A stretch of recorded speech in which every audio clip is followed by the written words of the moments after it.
Hello students, welcome to Mohit Bansal classes. देखिए बच्चों, हम लोग पढ़ रहे हैं CMA final law subject.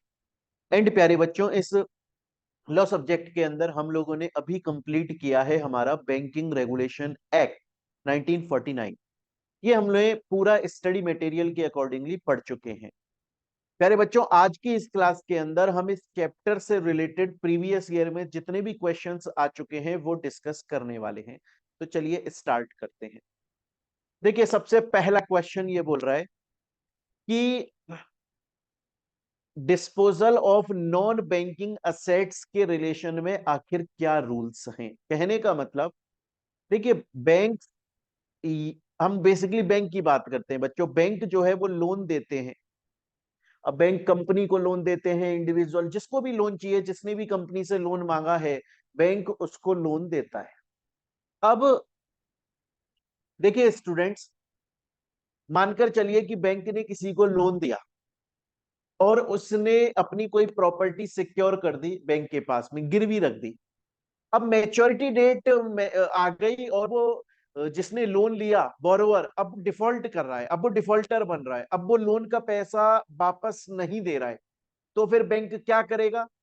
Bank उसकी जो प्रॉपर्टी, जो कि उसने बैंक के पास में गिरवी रखवाई थी, जब बैंक सिक्योर करवाई थी बैंक के पास में, बैंक अब उसको अपने पास में रखेगा। अब या तो वो उसको बेच सकता है, या बैंक उसको किराए पर दे सकता है, या बैंक उस पे अपना पोजेशन ले सकता है। डिपेंड करता है बैंक क्या करेगा। वो नॉन बैंकिंग असेट है। तो जब भी कोई लोन लेता है बैंक से, तो वो बैंक के पास में कोई ना कोई चीज सिक्योर करवाता है। अब हो सकता है वो प्रॉपर्टी सिक्योर करवाई गई हो सकता है कुछ दूसरी असेट्स सिक्योर करवाई गई हो, स्टॉक इन ट्रेड गोडाउन में जो पड़ा हुआ है वो सिक्योर कराए, वो टिप करता है। बच्चों, क्वेश्चन ये आता है कि अगर कभी भी बैंक ने किसी को लोन दिया और बैंक के पास में कोई ना कोई चीज सिक्योर कराने के लिए रखी गई है, तो वो नॉन बैंकिंग असेट है। अगर कल को वो पर्सन लोन का अमाउंट रीपे नहीं कर रहा है, तो बैंक अब उस प्रॉपर्टी का, या जो भी बैंक के पास में असेट गिरवी रखा हुआ है, बैंक उसका क्या करेगा, कितने दिन के अंदर उसे डिस्पोज करना पड़ेगा, इन सब चीजों के बारे में प्यारे बच्चों आज हमें देखना है। तो देखिए, सबसे फर्स्ट क्वेश्चन यही बात बोल रहा है। तो लॉ ये बोलता है बच्चों, हम लोगों ने पढ़ा भी है, बैंकिंग रेगुलेशन एक्ट 1949 के अंदर अगर कोई भी बैंक और उसके पास में कोई नॉन बैंकिंग असेट आ जाती है, कोई प्रॉपर्टी जो उसके पास में गिरवी रखी हुई है, मूवेबल इमूवेबल कोई भी प्रॉपर्टी जो उसके पास में गिरवी रखी हुई है, वो 7 साल तक उस पर उसको अपने पास रख सकता है। बैंक 7 इयर्स तक तो उसको अपने पास में रख सकता है, लेकिन 7 साल के अंदर अंदर या तो बैंक को वो असेट बेचनी पड़ेगी, या फिर वो किराए पर देनी पड़ेगी, और एट द एंड अपना पैसा वहां से चुकाना होगा, पैसा वहां से लेना होगा, पैसा वहां से रियलाइज करना होगा।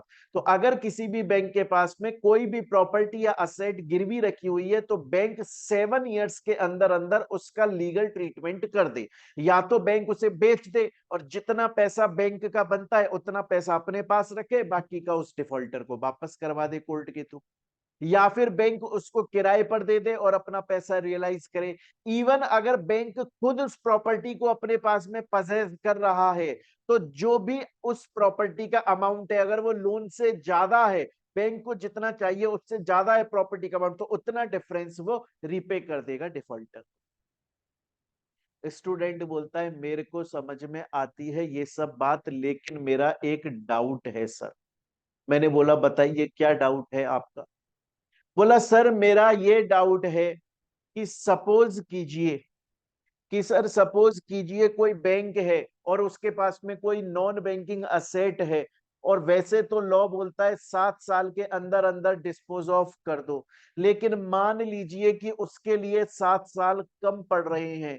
अब बैंक को ऐसा लगता है 7 इयर्स के अंदर उस प्रॉपर्टी से पूरा पैसा बैंक का रियलाइज नहीं हुआ, अभी थोड़ा बहुत ही रियलाइज हुआ है। मान लो बैंक को रियलाइज करना है 20 लाख रुपए, लेकिन 7 साल के अंदर उस प्रॉपर्टी सिर्फ 15 लाख रुपए रियलाइज हुए हैं, बाकी के 5 लाख बच गए हैं। अगर बैंक के पास में कोई सेटिस्फैक्टरी रीजन है, अगर बैंक के पास में कोई सही कारण है तो वो आरबीआई से 7 इयर्स का टाइम एक्सटेंड करवा सकता है, लेकिन मैक्सिमम जो एक्सटेंशन मिलेगा वो 5 साल तक का मिल पाएगा, उससे ज्यादा का नहीं मिल सकता। उन 5 सालों के अंदर अंदर कैसे भी करके बैंक को वो प्रॉपर्टी फ्री करनी पड़ेगी। स्टूडेंट बोलता है मेरे को समझ में आ गया सर, आपने जो कुछ बताया वो क्लियर है। आगे चलते हैं नेक्स्ट क्वेश्चन पर। नेक्स्ट क्वेश्चन ये बोलता है कि जब भी कोई बैंक किसी को भी लोन देगा या एडवांस देगा तो उस केस में क्या रूल्स हैं, आरबीआई ने क्या रूल्स बनाए हुए हैं कि कोई भी बैंक किसी पर्सन को, फर्म को, बॉडी कॉर्पोरेट को, कंपनी को, किसी को भी अगर लोन या एडवांस दे रही है तो कितना दे सकती है, क्या रूल्स हैं, क्या रेगुलेशन है, आरबीआई ने क्या रूल्स रेगुलेशन बनाए हैं। देखिए बच्चों, इसके लिए आरबीआई ने जो रूल्स रेगुलेशन डिसाइड करे हैं वो सेक्शन 21 के अंदर किए हुए, और वो क्या रूल्स रेगुलेशन है बड़े ध्यान से देखिए। आरबीआई ने ये बताया हुआ है कि सबसे पहले अगर आपसे कोई लोन या एडवांस लेने के लिए आता है, बैंक के पास में कोई लोन या एडवांस लेने के लिए आता है, तो सबसे पहला काम है आप ये पूछिए उससे कि आखिर किस पर्पस के लिए ये लोन लिया जा रहा है, आखिर ये जो लोन लिया जा रहा है वो किस पर्पस के लिए लिया जा रहा है, किस वजह से ये लोन लिया जा रहा है। दूसरी बात, आज अगर कोई बैंक लोन दे रहा है, सपोज करो प्यारे बच्चों, सपोज करो आज एक बैंक लोन दे रहा है प्यारे बच्चों, और बैंक लोन दे रहा है 1 करोड़ रुपए का, और बैंक के पास में कोई ना कोई चीज सिक्योर्ड करवाई जा रही है। बच्चों, बैंक के पास में कोई ना कोई चीज सिक्योर्ड कराई जा रही है, तो यार एक बात बताओ, अगर आज बैंक 1 करोड़ का लोन दे रहा है, ऐसा तो नहीं है ना कि अपने पास में जो प्रॉपर्टी वो सिक्योर करके रखेगा वो सिर्फ 10 लाख की सिक्योर कर लेगा, तो बैंक की पागल है। कितना मार्जिन होगा, कितने अमाउंट की प्रॉपर्टी कम से कम बैंक को अपने पास सिक्योर करनी चाहिए, ये सब रूल्स रेगुलेशंस आरबीआई ने बनाए हुए। आरबीआई ने बोला है बैंक्स को रूल्स रेगुलेशन गाइडलाइंस के थ्रू कि जब भी आप किसी को लोन या एडवांस देते हो पहले पर्पस पूछ लो कि आखिर वो लोन क्यों ले रहा है, फिर चेक करो क्या सच में उसको उसी पर्पस के लिए लोन चाहिए। अगर वो कोई प्रॉपर्टी सिक्योर कर रहा है तो भैया कितने अमाउंट की प्रॉपर्टी सिक्योर कर रहा है, ऐसा तो नहीं है लोन ले रहा है कोई करोड़ों का और सिक्योरिटी दे रहा है लाखों की, फिर तो बैंक लॉस में जा रहा है भाई। इसके अलावा क्या रेट ऑफ इंटरेस्ट चार्ज करी जाएगी, मैक्सिमम कितना अमाउंट लोन पर दिया जा सकता है। आप देखिएगा प्यारे बच्चों, आप जब कभी घर लेने के लिए जाओ, हाउसिंग लोन लेने के लिए जाओ, तो बैंक बोलता है कि साहब हम तो बैंक की जितनी हाउस की जितनी वैल्यू है उसका 80% तक मैक्सिमम लोन देते हैं। कार के लिए जाओ, हम तो maximum 90% of the car value का लोन देते हैं, क्योंकि फिक्स है कि मैक्सिमम कितना अमाउंट लोन पर दिया जा सकता है। प्यारे बच्चों, ये जो क्वेश्चन मैंने आपको बताया, ये जो आंसर, बच्चों ये क्वेश्चन एग्जाम के अंदर बहुत बार आ चुका है। फर्क इतना है जब भी ये क्वेश्चन बार बार रिपीट होता है आपके एग्जाम में, तो प्यारे बच्चों ये क्वेश्चन जब भी रिपीट होता है क्वेश्चन अलग होता है, आंसर सेम रहता है। अभी हम इसी चैप्टर में देखेंगे ये वाला क्वेश्चन 2 से 3 अलग अलग तरीके से आया है पर आंसर सेम है। चलिए अब हम चलते हैं प्यारे बच्चों आगे।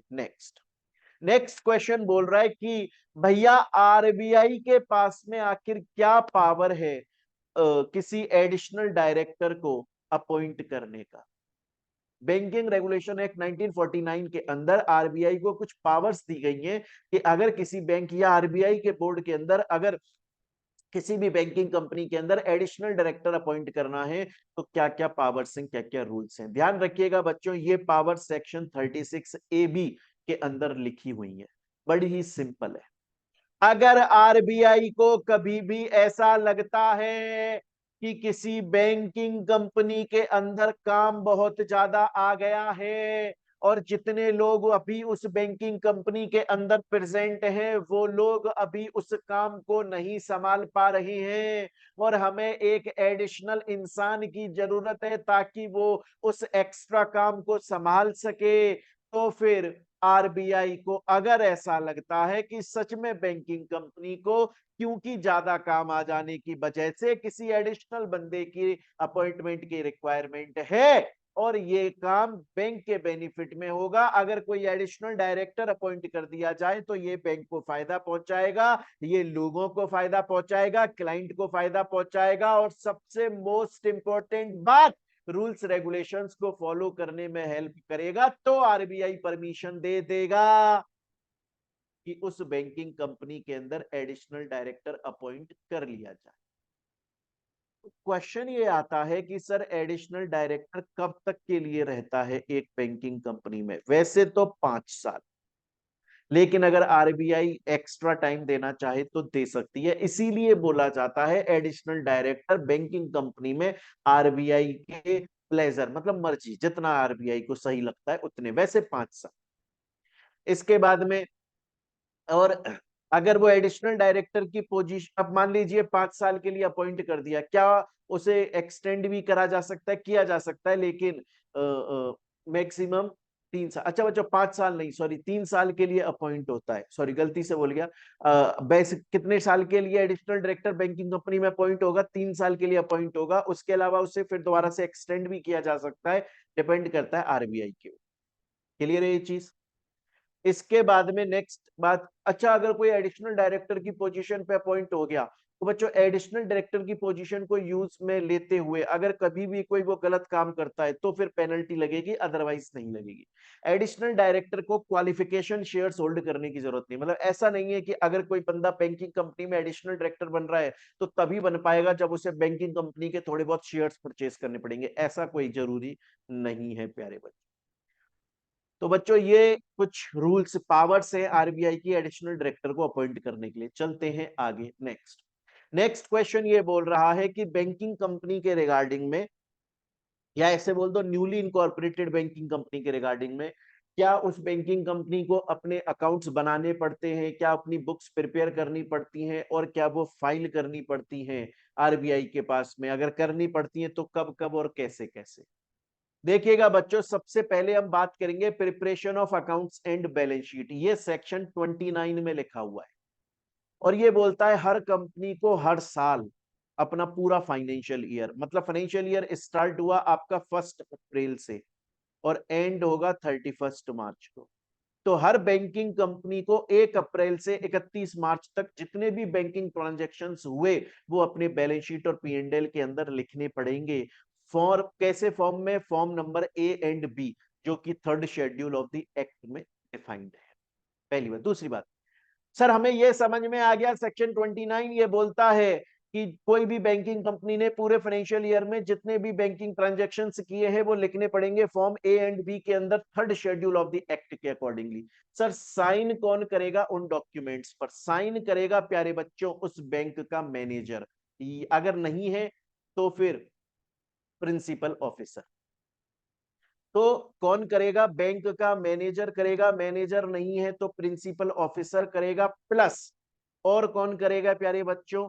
अगर बैंकिंग कंपनी के अंदर 3 से ज्यादा डायरेक्टर हैं तो कम से कम 3 डायरेक्टर, और अगर 3 से कम डायरेक्टर हैं तो जितने भी हैं सभी के सभी डायरेक्टर। तो एक तो मैनेजर या फिर प्रिंसिपल ऑफिसर, अगर मैनेजर है तो मैनेजर करेगा, अदरवाइज प्रिंसिपल ऑफिसर। प्लस कम से कम 3 डायरेक्टर, अगर पूरे बैंक के अंदर 3 से ज्यादा डायरेक्टर है, अगर डायरेक्टर ही 3 से कम है तो जितने हैं उतने। क्वेश्चन आता है कि सर सपोज करो अगर बैंक आउटसाइड इंडिया में है तो, मतलब इंडिया से बाहर उसकी ब्रांच है, तो फिर वो मैनेजर है, प्रिंसिपल ऑफिसर साइन करेगा। सर ये फाइल कब करना होता है? ये फाइल करना होता है प्यारे बच्चों आरबीआई के पास में, और उसके अलावा आरओसी को भी इसकी एक कॉपी देनी पड़ती है। जब ये फाइनेंशियल ईयर एंड हुआ उसके 3 महीने के अंदर अंदर फाइल करना। क्लियर है प्यारे बच्चों? यहां तक की बात हम लोग समझ चुके हैं, आगे चलते हैं नेक्स्ट। नेक्स्ट क्वेश्चन रिपीटेड, मैंने आपको बोला था कि आरबीआई जो है वो लोन या एडवांसेस के लिए रूल्स रेगुलेशंस बनाती है, जिसमें मैंने आपको बताया था कि पहले पर्पस पूछ लो कि क्यों लोन दिया जा रहा है, सिक्योर्ड प्रॉपर्टी जो है उसका कितना मार्जिन रहेगा, कितने रेट ऑफ इंटरेस्ट पे ये दिया जाएगा, मैक्सिमम कितना लोन दिया जा सकता है। देखो दोबारा से क्वेश्चन रिपीटेड है बच्चों, एग्जैक्टली सेम क्वेश्चन। इसके बाद में नेक्स्ट फिर दोबारा से सेम क्वेश्चन रिपीटेड है, लोन्स एंड एडवांसेस के लिए क्या क्या बैंकिंग कंपनी जो है उसने रूल्स रेगुलेशन या रेस्ट्रिक्शंस बनाए। इसके बाद में नेक्स्ट क्वेश्चन आता है, मान लीजिए अगर आरबीआई को ऐसा लगता है कि किसी कोऑपरेटिव बैंकिंग कंपनी के अंदर कुछ एक्टिविटीज ऐसी चल रही हैं जो गलत हैं, और उन एक्टिविटीज के रिगार्डिंग में बहुत सारी कंप्लेंट्स आ चुकी हैं। बैंक के जो अकाउंट होल्डर हैं, डिपॉजिट होल्डर हैं, जो लोग हैं, उन्होंने बहुत सारी कंप्लेंट्स कर दी हैं कि कोऑपरेटिव बैंकिंग कंपनी के अंदर कुछ ना कुछ तो घपला मामला चल रहा है। क्या आरबीआई के पास में पावर है, अगर आरबीआई को ऐसा लगता है कि यार इस कोऑपरेटिव बैंकिंग कंपनी के खिलाफ बहुत सारी कंप्लेंट्स आ चुकी हैं, और अगर अब हमने इसकी इंक्वायरी नहीं करी तो शायद हो सकता है, चांसेस हैं कि लोगों का लॉस हो जाए। अगर ऐसा, तो क्या सच्चाई का पता कराने के लिए आरबीआई इन्वेस्टिगेशन करवा सकता है? जी हाँ, आरबीआई, ये अभी तक मैंने जो बोला ये क्वेश्चन था सिर्फ, आंसर है जी हाँ। सेक्शन 12 बोलता है आरबीआई के पास में पावर है। आरबीआई को कभी भी ऐसा लगता है कि यार एक कंपनी है या बैंकिंग कंपनी है उसमें, या कोऑपरेटिव बैंकिंग फ्रॉड चल रहा है, या उसके डायरेक्टर मेंबर फ्रॉड कर रहे हैं, या फिर हमने उनसे कोई इंफॉर्मेशन मांगी थी उन्होंने इंफॉर्मेशन हमें दी नहीं, या जो इंफॉर्मेशन दी वो लेट दी, या फिर हमें कोई गलत इंफॉर्मेशन दी है बैंकिंग कंपनी ने, है ना, या फिर उनके डिपॉजिट होल्डर अकाउंट होल्डर उनके अगेंस्ट में कंप्लेंट बार बार फाइल कर रहे हैं, तो आरबीआई सच्चाई का पता लगाने के लिए इन्वेस्टिगेशन कर सकता है। यहां तक की बात प्यारे बच्चों आप लोगों को समझ में आ चुकी।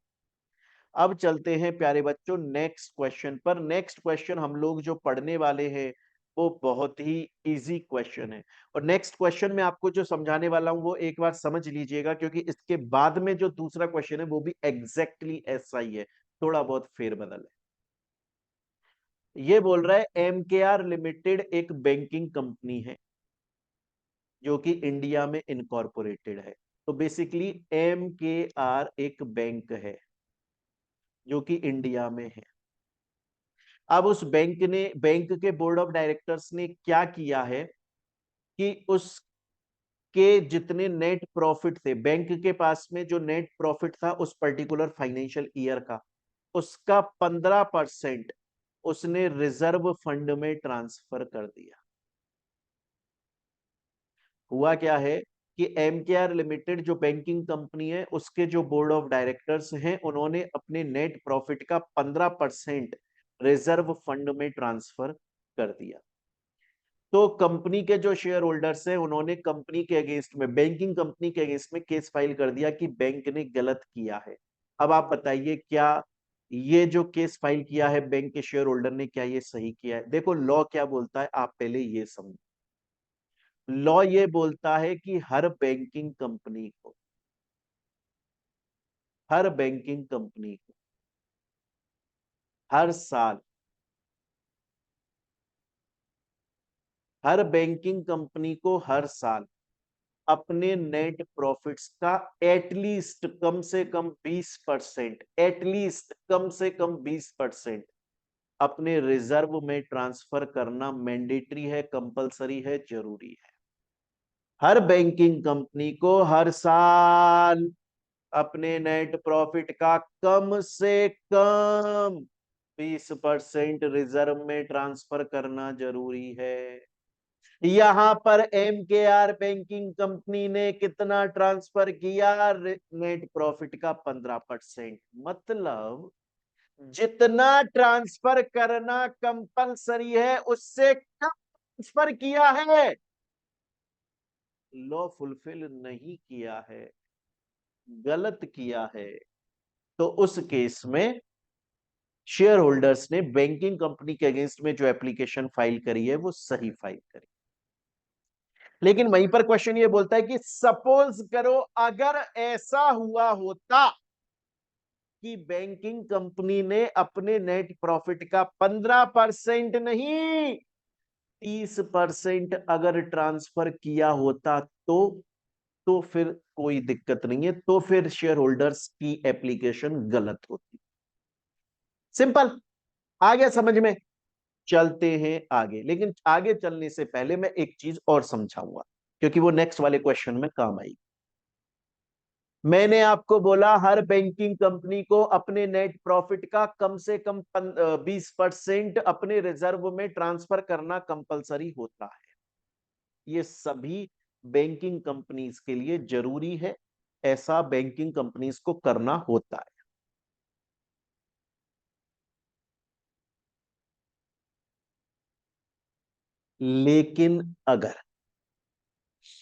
लेकिन अगर सेंट्रल गवर्नमेंट किसी बैंकिंग कंपनी को एग्जेम्प्ट कर देती है, बोलती है, अगर सेंट्रल गवर्नमेंट ये बोल दे कि यार मुझको पता है हर बैंकिंग कंपनी को अपने नेट प्रॉफिट का कम से कम 20% हर फाइनेंशियल ईयर में अपने रिजर्व में ट्रांसफर करना कंपलसरी है, मुझे पता है, लेकिन अगर सेंट्रल गवर्नमेंट ये बोल दे कि फलानी बैंकिंग कंपनी इससे एग्जेम्प्ट है, उसे नहीं करना ट्रांसफर, तो उसे नहीं करना ट्रांसफर, बात खत्म।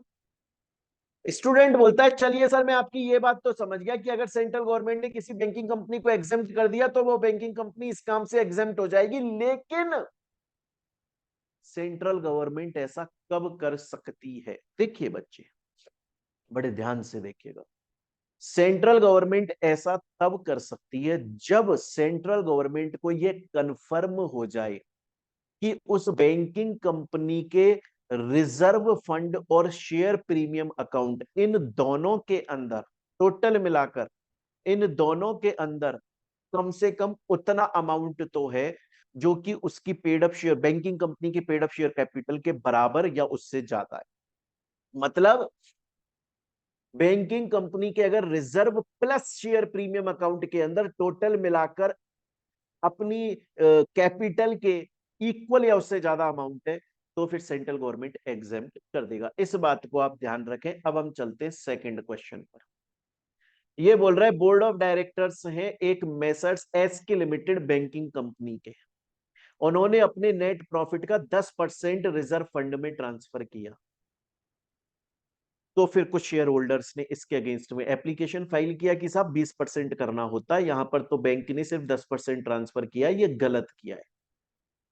जब शेयर होल्डर्स ने बैंक के बोर्ड ऑफ डायरेक्टर्स और बैंक के खिलाफ ये एप्लीकेशन लगाई, तो बोर्ड ऑफ डायरेक्टर्स बोले कि वैसे तो बात सही है, शेयर होल्डर सही बोल रहे हैं, नेट प्रॉफिट का 20% ट्रांसफर करना होता है, पर हमने 10% इसलिए किया है क्योंकि सेंट्रल गवर्नमेंट ने हमें तो एग्जेम्प्ट किया था। सेंट्रल गवर्नमेंट ने तो हमसे बोला था कि तुम तो कुछ ही ट्रांसफर मत करो, लेकिन फिर भी हमने 10% ट्रांसफर कर दिया। पहली बात। दूसरी बात, क्यों किया? अब सेंट्रल गवर्नमेंट ने ऐसा क्यों किया? उन्होंने बोला सेंट्रल गवर्नमेंट ने एग्जेम्प्ट कर दिया था। मैंने आपको क्या बोला कि सेंट्रल गवर्नमेंट कब एग्जेम्प्ट करेगी? जब बैंकिंग कंपनी के paid up share reserve fund और शेयर प्रीमियम अकाउंट में उतना पैसा है जो उसकी पेड अप शेयर कैपिटल के बराबर या उससे ज्यादा है। देखो, रिजर्व फंड में है 100 करोड़, शेयर प्रीमियम में है 75 करोड़, टोटल 175 है दोनों को मिलाकर, जबकि कैपिटल है उसकी 200 करोड़, तो दोनों का टोटल कैपिटल के बराबर ही नहीं है। तो सेंट्रल गवर्नमेंट ने जो ऑर्डर दिया वो गलत ऑर्डर दिया, तो ये एग्जेम्प्ट है ही नहीं एक्चुअली में बैंक। तो इनको कितना ट्रांसफर करना चाहिए था? 20%, जबकि इन्होंने कितना किया? 10%। ये लॉ के अगेंस्ट में शेयर होल्डर सही बोल रहे हैं। तो बच्चों मेरे ख्याल से यहां तक की बात आप लोगों को समझ में आ चुकी है, और यहां पर इस चैप्टर के प्रीवियस ईयर के क्वेश्चंस एंड होते हैं प्यारे बच्चों। अब ये चैप्टर आपका पूरा कंप्लीट है, हमने इसका पूरा स्टडी मटेरियल पढ़ लिया, प्रीवियस ईयर के क्वेश्चंस पढ़ लिए, टेस्ट आप लोगों के चल ही रहे हैं, ये हमारा चैप्टर पूरा कंप्लीट हो चुका है प्यारे बच्चों। तो स्टूडेंट्स मिलते हैं अब हम लोग अपनी नेक्स्ट वीडियो के अंदर। Thank you students and take care प्यारे बच्चों।